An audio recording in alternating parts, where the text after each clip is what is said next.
저희가 이제 요한계시록의 7교회에 대해서 이제 배우고 있죠. 그래서 셋째 교회까지, 버가모 교회까지 공부했고요. 그 7교회 마친 후에 계속해서 이 요한계시록 강해를 주일 일부 예배 때 진행하도록 하겠습니다. 그래서 오늘은 이제 서론적으로 좀 저희가 이 계시록이란 책에 대해서 전반적으로 알아야 할 내용들에 대해서 이렇게 간략하게 한번 말씀을 증거하겠습니다. 오늘 이 본문 말씀 보시면요, 이 요한계시록은 요한에 대한 계시가 아니잖아요. 요한에게 전달하신 계시지. 그럼 누구에 대한 계시냐면 바로 예수 그리스도에 대한 계시다라고 말씀하셨어요. 이 계시는 예수 그리스도에 대한 계시. 그렇죠? 그래서 예수 그리스도가 어떤 분이신지, 예수 그리스도가 어떤 일을 하실 건지 이것을 그 종들에게 그러면 저와 여러분이죠. 우리 믿는 성도가 하나님의 종들입니다. 그 종들에게 전달하신 것이다 라고 말씀하고 있습니다. 그래서 이 요한계시록이란 책에 대해서 잠시 살펴보도록 하겠습니다. 첫 번째가 서론인데요. 요한계시록 할 때 이 계시라는 단어가 헬라어로 아포칼립시스예요. 아포칼립시스. 그래서 그 아포칼립시스라는 단어의 뜻은 뭐냐? 베일을 벗기다, 드러내다, 그리고 아주 환히 밝히다, 이런 뜻입니다. 그러니까는 뭔가 이렇게 보자기 같은 걸로 뭘 쌓아놓잖아요. 그럼 안 보이죠? 근데 그것을 싹 벗기는 거예요. 그래서 그 내용이 뭔지 보여주게 하는 거. 그게 아포칼립시스라는 뜻입니다. 그게 계시예요. 숨겨져 있던 것을 밝히는 게 계시잖아요. 근데 아까 서론에서 말씀드린 것처럼 이 계시는 어떤 계시냐? 예수 그리스도에 대한 계시다. 그러니까는 예수 그리스도가 누구시고 어떤 분이고 어떤 일을 하시는지 그런 것을 밝히 드러내는 책이 요한계시록인데요. 많은 분들이 요한계시록 그러면 되게 어렵다라고 느끼잖아요. 물론 맞습니다. 어려워요. 어려운 책인데 왜 어렵냐면요. 우선 첫 번째 두 가지 이유가 있습니다. 이 책이 어려운 이유가, 첫 번째는 상징적인 책이기 때문에, 상징적 글로 써진 책이기 때문에 그래서 어렵다는 거예요. 그러니까는 그냥 문자적으로 쫙 읽으면 소설처럼 그 뜻을 이해할 수 있는 게 아니라 상징적인 거예요. 상징이 있고 그 상징에 대한 뜻이 있으니까 그걸 해석하기가 어렵다는 것이죠. 그리고 두 번째 이유는 시간 순서대로 기록되지 않았어요. 요한계시록은 1장, 2장, 3장, 4장 가면은 이게 장수가 높아질수록 시간이 더 가는, 이렇게 시간 순서대로 기록된 게 아니에요. 이렇게 가다가 또 이렇게 왔다가 또 이렇게 앞으로 갔다가 또 뒤로 갔다, 이렇게 계속 왔다 갔다 하는 그런 내용이기 때문에 그걸 알지 못하고 그냥 읽으면은 되게 헷갈리고 혼돈이 올 수 있다는 것이죠. 그래서 이 책은 읽기가 어렵다, 이해하기가 어렵다라고 말씀드릴 수 있습니다. 그래서 오늘 본문인 계시록 1장 1절에서 이것이 지시한 것이다 라고 나와 있어요. 끝부분에 지시한 것이다. 그 단어가 헬라어로 세마이노예요. 세마이노. 근데 그 뜻이, 뭔 뜻이 뭐냐면 상징적 표현으로 알려준다, 이런 뜻이에요. 세마이노. 그래서 이 세마이노가 그 뿌리 어근을 보면은 표징, 이런 뜻이에요. 상징. 그래서 그런 상징적인 표현으로 알려주는 내용이다. 그래서 많은 신학자들이 이렇게 얘기합니다. 뭐냐면요, 보통 일반 책은 그냥 읽을 때 문자적 해석을 먼저 하잖아요. 문자적으로 읽고, 근데 그게 불가능하면 그걸 상징적 해석으로 넘어가죠. 근데 이 계시록은 그 거꾸로래요. 그냥 읽을 때 상징적 해석이 본 해석이라는 것이죠. 근데 상징적 해석이 불가능할 때 문자적으로 넘어간다는 것입니다. 그러니까 그냥 1차적으로 읽으실 때 이건 모든 게 상징적이다, 이런 생각을 가지시고 읽어야 된다는 것입니다. 그래서 예를 들자면 요한계시록 1장 13절에 촛대 사이에 인자 같은 이가 발에 끌리는 옷을 입고 가슴에 금띠를 띠고 그랬잖아요. 그럼 이걸 문자적으로 보면은 이렇게 촛대가 있는데 예수님이 그 사이에, 이 인자 같은 이가 예수님이시잖아요. 그 사이에 이렇게 걸어 다녔다, 이렇게 이해하면 되죠. 근데 요한계시록은 이게 아니라는 거예요. 그런 문자적 해석을 하면 오해할 수 있다는 것이죠. 그럼 이걸 어떻게 해석을 해야 되냐? 우선 요한계시록 내에 그 상징들에 대한 열쇠가 담겨 있습니다. 그래서 요한계시록 1장 20절 보시면 내 본 것은 내 오른손에 7별의 비밀과 7금촛대라. 7별은 7교회의 사자요, 7촛대는 7교회다 그랬죠. 여기가 이게 열쇠가 딱 나오잖아요. 계시록에서는 촛대를 교회로 상징한다, 이렇게 해석을 해야 된다는 거예요. 그런데 이제 1장 같은 1장이잖아요. 13절에서는 촛대가 나왔고 20절에서 촛대가 교회다. 오케이. 근데 나중에 또 넘어가서 또 나와요. 계시록 11장 4절 가보니까 이는 이 땅에 주 앞에 선 두 감람나무와 두 촛대다 그랬죠. 여기 이는 누구냐면 두 증인을 말하는 거예요. 지금 두 증인은 두 감람나무고 두 촛대다. 여기 촛대다라는 단어가 또 나오죠. 그러면 이걸 어떻게 해야 돼요? 역시 똑같이 아까 1장에서 말씀하신 그 내용대로 상징적으로 해석을 해야 된다는 것이죠. 그러니까는 두 증인은 뭐예요? 교회를 상징한다. 두 증인이 두 촛대니까, 촛대가 교회잖아요. 우리는 계시록을 이렇게 읽어야 된다는 것입니다. 그런데 또 이제 그 다음에 요한계시록 내에 이 상징을 풀 수 있는 열쇠가 없을 때가 있다는 거예요. 그럼 어떻게 되냐 하면 성경 전체를 찾아야 된다는 것이죠. 성경 전체 안에서 그 열쇠를 찾아야 된다는 것입니다. 그래서 예를 들어서 요한계시록 13장 1절 말씀 보시면 내가 보니 바다에서 한 짐승이 나오는데 뿔이 열이요 머리가 7이라. 그 뿔에는 10면류관이 있고 그 머리들에는 참난된 이른들이 있더라 그랬죠. 참 이해하기 어려운 내용이죠. 딱 벌써 짐승이 올라왔어요. 그럼 이게 어떤 짐승일까? 문자적으로 봤을 때 너무 어려운 내용입니다. 근데 이것을 이제 성경과 비교해서 해석을 해보면 계시록의 이 짐승에 대해서 풀어놓은 내용은 없지만 다른 성경책에는 있단 말이죠. 그게 이제 다니엘서로 넘어갔을 때 다니엘 7장 23절에 모신자가 이처럼 이르되 넷째 짐승은 그 땅의 넷째 나라인데, 그렇죠? 여기 네 짐승이 있는데 이 짐승이 다 나라를 상징하는 거다. 그리고 또 17절에는 그 네 큰 짐승은 내 왕이다, 혹은 왕도 될 수 있다 이거죠. 그러니까 짐승은 뭐예요? 성경에서 이 타락한 세상에 있는 나라, 인간들의 나라, 혹은 그 나라의 왕을 상징한다, 그렇게 볼 수 있다는 것이죠. 그래서 이제 계시록 13장에 나오는 바다에서 올라오는 짐승은 어떤 나라나 왕을 의미하는 것이다 라고 우리가 볼 수 있습니다. 이렇게 해서 저희가 가장 기본적인 게 뭐예요? 저희가 항상 배운 게 뭐냐면요, 성경은 꼭 성경으로 해석해야 된다. 다른 걸로 해석하면 안 된다는 거예요. 그건 초대교회 때부터 그렇게 가르쳐 온 게 저희까지 내려온 겁니다. 성경은 성경으로 해석하라. 두 번째, 이 요한계시록의 기록 목적에 대해서 살펴보겠습니다. 왜 이 계시록을 기록했냐? 이 요한계시록은 이 사도 요한이 반모섬에서 주후 95년에서 100년 사이쯤에 기록을 했습니다. 지금부터 거의 2000년 전이죠. 그러면은 이 책은 누구에게 해당되냐? 대부분 사람들은 계시록 그러면 종말에 대해서다, 아주 세상 끝날에 대해서다, 이렇게 생각하시잖아요. 그러니까 만약에 그분이 우리는 아직 종말이 아니야, 종말에 오려면 아직 멀었어, 그렇게 생각하신다면 요한계시록을 공부할 필요가 없잖아요. 우리가 종말에 안 사는데 이거 알아서 뭐해? 우리 죽은 다음에 올 일인데, 그렇게 생각할 수도 있거든요. 근데 그렇지 않습니다. 요한계시록은 꼭 그 종말 세상 끝에 대한 내용만 있는 게 아니에요. 그럼 이 요한계시록은 누구에게 해당되냐? 예수님 초림 때부터 교회가 세워졌죠. 예수님 초림 때부터 재림에서 심판하실 때까지, 그게 정말 세상 끝이잖아요.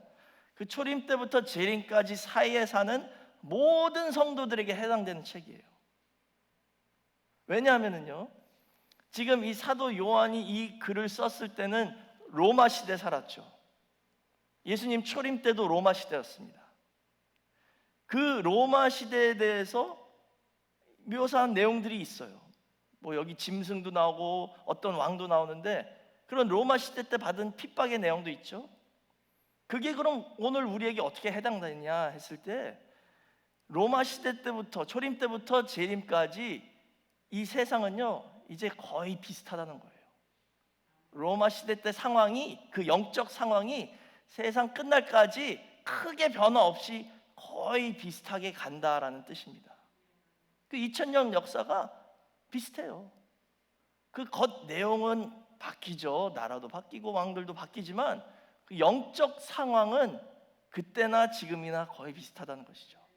그러니까 우리에게 해당되는 거예요. 그럼 그 상황이 뭐예요? 이 세상 나라들 가운데 사는 성도는 그리고 교회는 세상에서 반드시 핍박을 받는다. 그겁니다. 로마 시대 때 핍박을 많이 받았잖아요.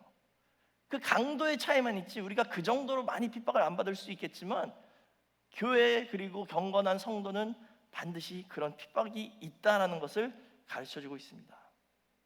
그렇지만 계시록을 기록한 목적은 그 가운데 그런 핍박 가운데서도 우리가 소망을 가질 수 있다.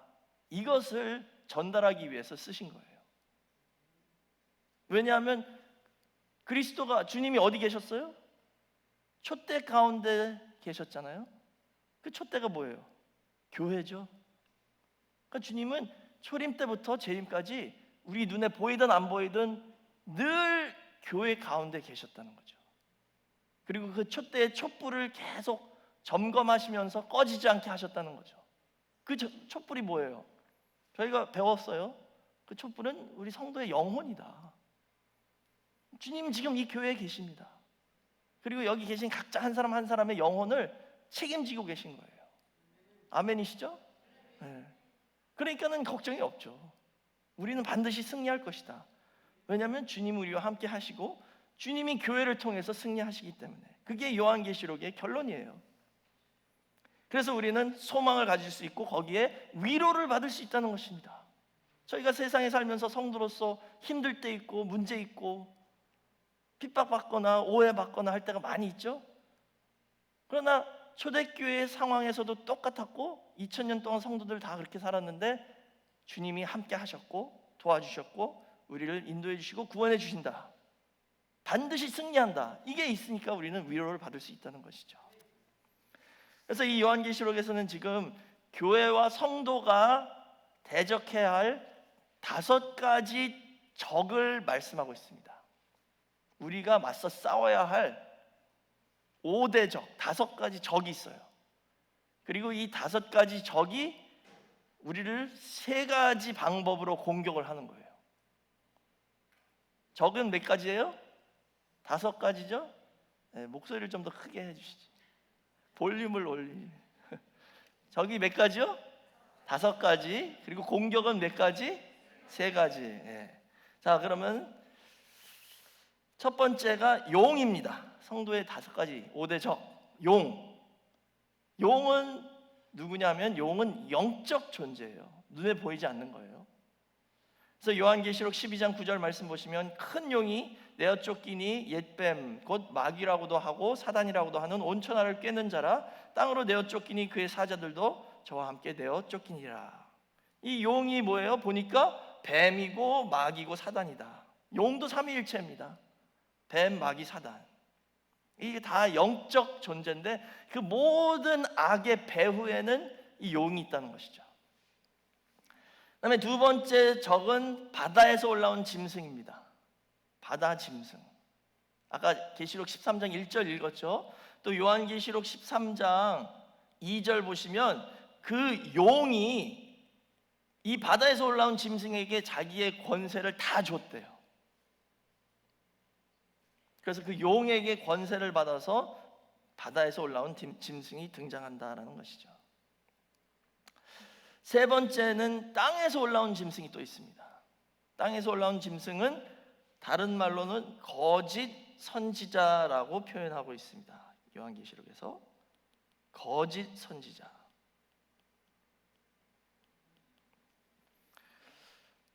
그래서 요한계시록 13장 11절에 나와 있죠. 내가 봄에 또 다른 짐승이 땅에서 올라오니 그랬죠. 새끼 양같이 두 뿔이 있고 용처럼 말하더라.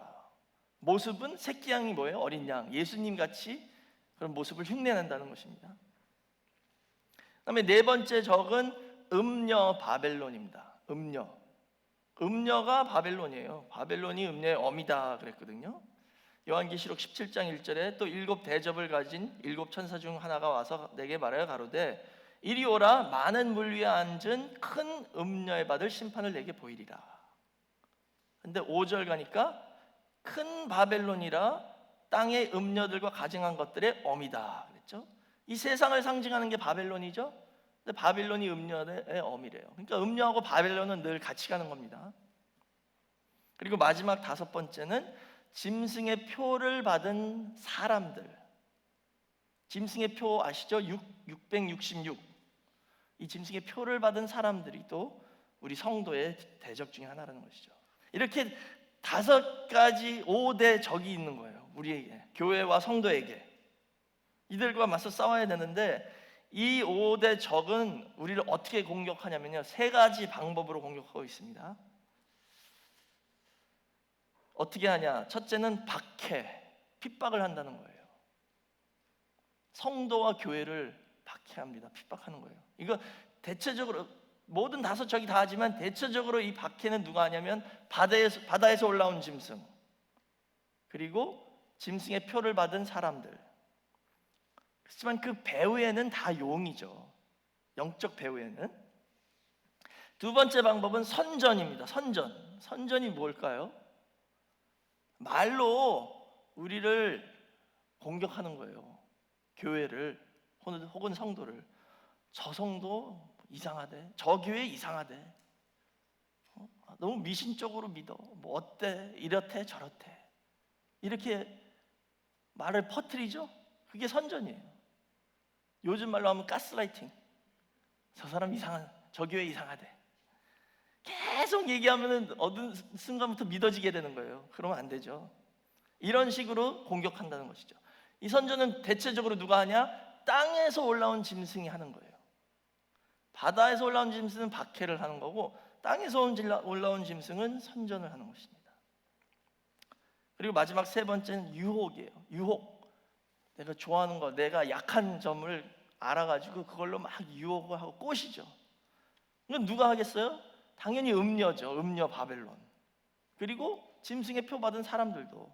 짐승의 표 받은 사람들은 이거 세 개 다 합니다. 그러니까 음녀도 바벨론, 이 세상 계속 유혹하는 거죠. 그러니까는 이 5대 적이 꼭 정면 와서 우리를 핍박하고 못 살게 굽고 그렇게만 하는 게 아니라 이 세 가지 방법을 다 사용한다는 거예요. 때로는 핍박하고, 때로는 뒤에서 막 소문 퍼뜨리고, 때로는 뭘로 유혹하고, 이 세 개를 다 사용하면서 우리를 대적한다는 것입니다. 그렇지만 이 요한계시록에서는 분명히 최종 승리는 교회와 그리스도에게 있다라는 것을 거듭 강조하고 있죠. 요한계시록 17장 14절에 저희가 어린 양으로 더불어 싸우려니와 어린 양은 만주의 주시오 만왕의 왕이심으로 저희를 이기실 터이요 또 그와 함께 있는 자들 곧 부르심을 입고 빼내심을 얻고 진실한 자들은 이기리로다 라고 말씀하고 있죠. 또 요한계시록 19장 20절에서 21절 보시면 짐승이 잡히죠. 또 그 앞에서 이적을 행하던 거짓 선지자, 그게 땅에서 올라온 짐승이죠. 다 잡혔어요.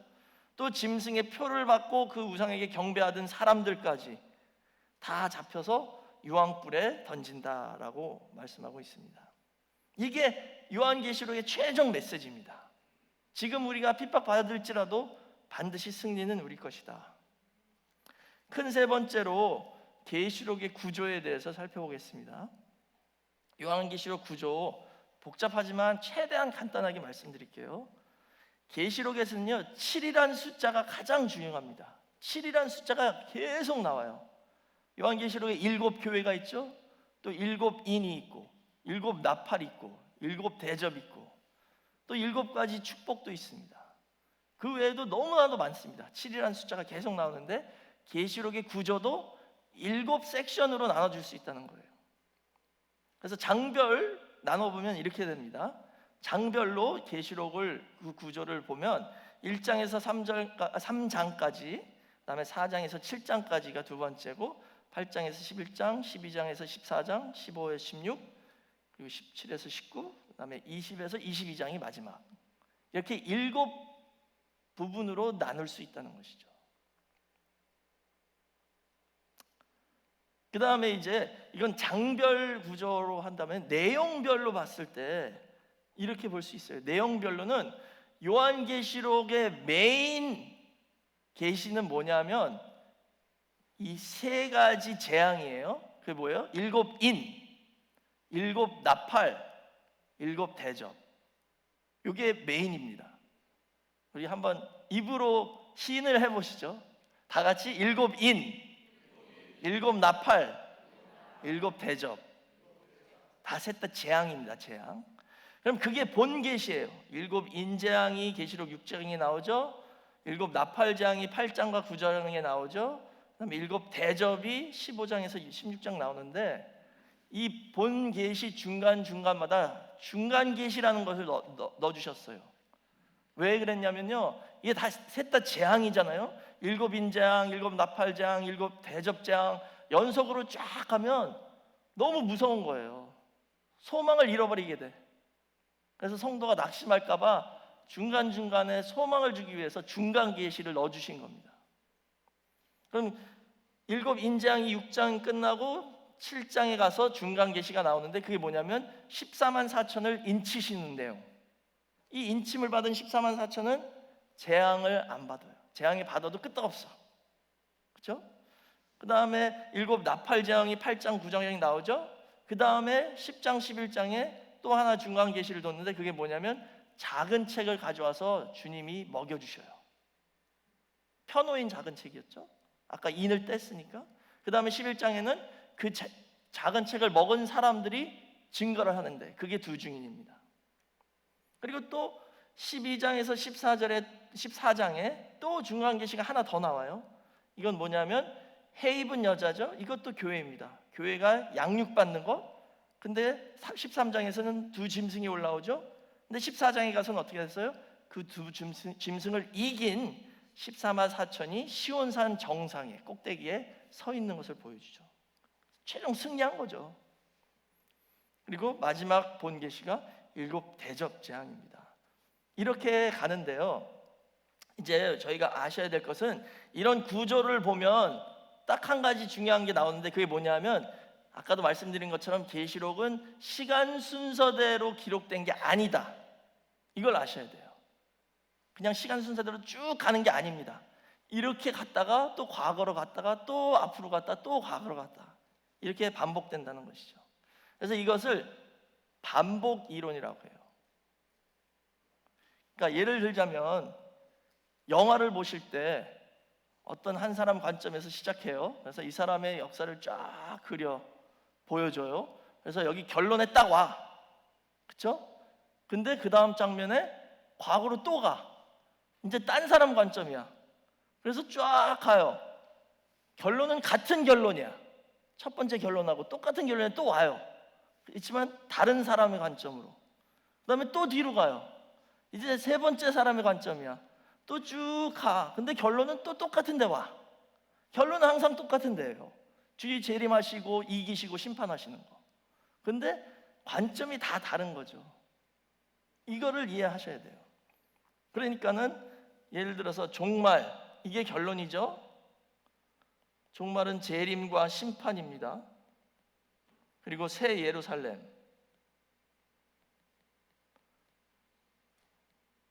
이게 이제 결론인데 여기가 그 종말의 시점이라고 보세요. 그러면은 7 인재앙 어느 시점에서 시작하죠. 여기까지 가는 거예요. 근데 또 7 나팔 재앙도 또 어느 시점에서 다시 시작해. 과거에. 근데 또 끝은 여기야. 그리고 7 대접 재앙도 어느 시점에서 시작했지만 끝은 똑같은 여기다 이거죠. 이렇게 이해를 하셔야 된다는 겁니다. 7 인이 6장이고 7 나팔은 8장이니까 7 인이 먼저고 나팔이 나중이다. 이게 아니라는 겁니다. 이해되시죠? 아멘이십니까? 네네. 그래서 그냥 예를 들어서 몇 가지만 보여드릴게요. 요한계시록 6장 12절에서 17절 보시면 이게 여섯째 인, 그러니까 여섯 번째 인이에요. 일곱 인 중에 일곱 인도 이제 나오지만 여섯째 일곱째 인이 다 마지막이거든요. 거기 보시면은 지진이 있고, 그 다음에 뭐 산과 섬이 옮겨지고, 또 진노의 큰 날이 이른다 이랬어요. 그렇죠? 그 다음에 일곱째 인을 가보니까 이게 8장 1절부터 5절이 일곱째 인인데, 천사가 향로를 가지고 단 위에 불을 담아다가 땅에 쏟음에 뇌성과 음성과 번개와 지진이 있더라 그랬죠? 이게 일곱째 인입니다. 근데 이제 일곱째 나팔로 가보니까 이게 일곱째 나팔 내용인데요, 똑같아요.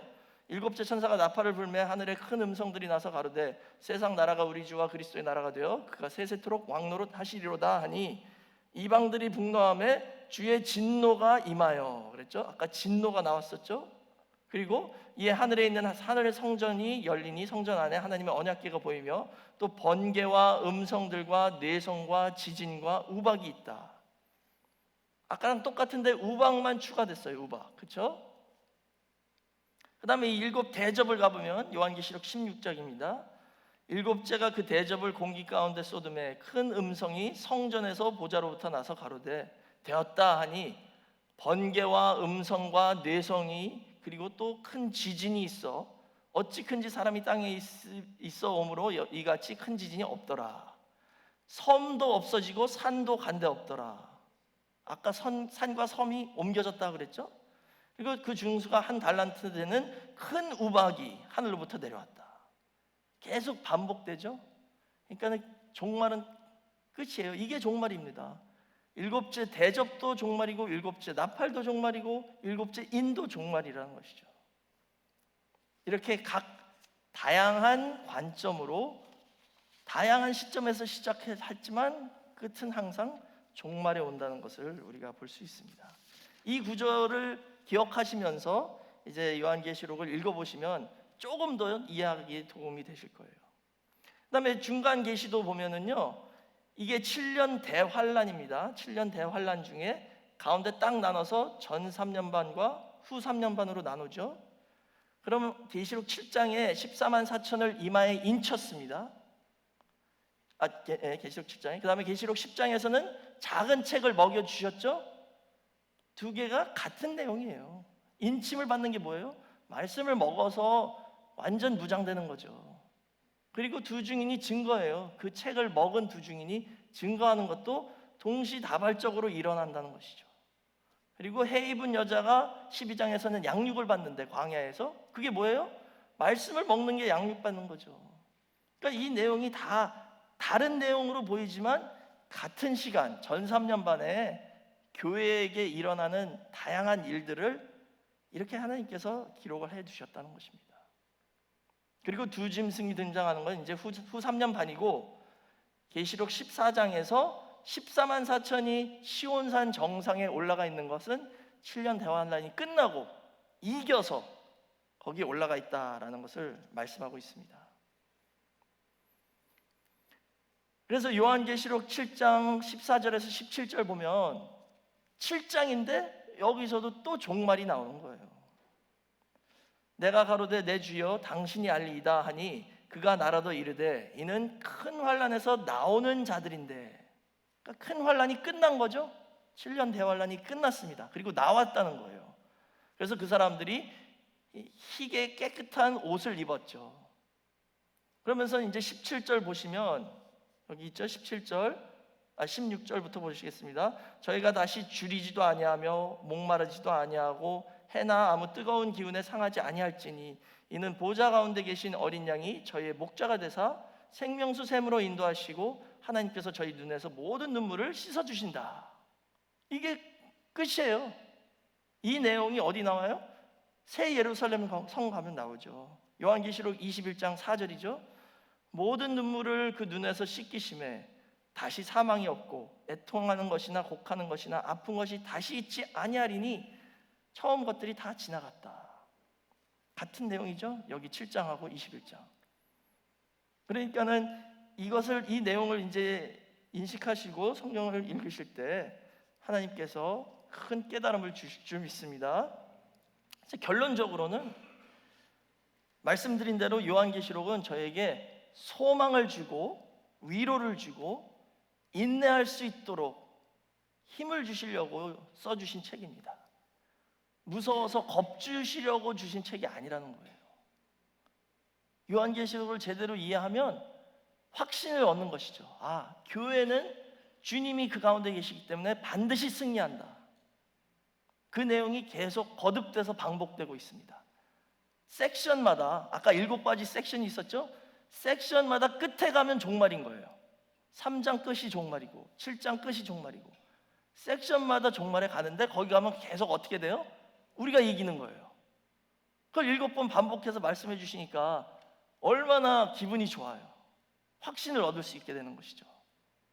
그래서 이 계시록이란 책이 이런 책이라는 것을 이제 아시니까 앞으로 더 읽어보시고 또 주일날 말씀을 선포할 때 지금 우리가 살고 있는 이 시대와 또 종말이 어떻게 올 것인지 또 주님이 우리를 어떻게 인도해 주셔서 어떻게 승리할 것인지를 밝히 깨닫고 끝까지 인내하는 저와 여러분 모두가 되시길 주의 이름으로 축원하겠습니다. 기도하시겠습니다. 사랑이 많으신 아버지 감사합니다. 오늘도 은혜 가운데 함께하여 주셔서 친교를 마치고 성경 공부까지 할 수 있도록 은혜 베풀어 주심을 감사드립니다.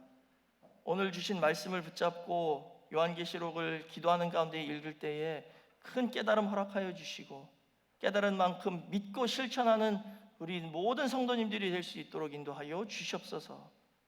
무엇보다도 세상을 살면서 소망을 잃지 않게 붙잡아 주시고 늘 성령님의 위로가 함께하여 주시며 말씀을 통해서 이 구속사의 말씀을 받은 성도와 교회가 반드시 승리한다는 확신을 가질 수 있도록 역사하여 주시옵소서. 다 이루어질 것을 믿고 감사드리며 예수님의 이름으로 간절히 기도드렸사옵나이다. 아멘. 하나님께 영광의 박수 올립니다.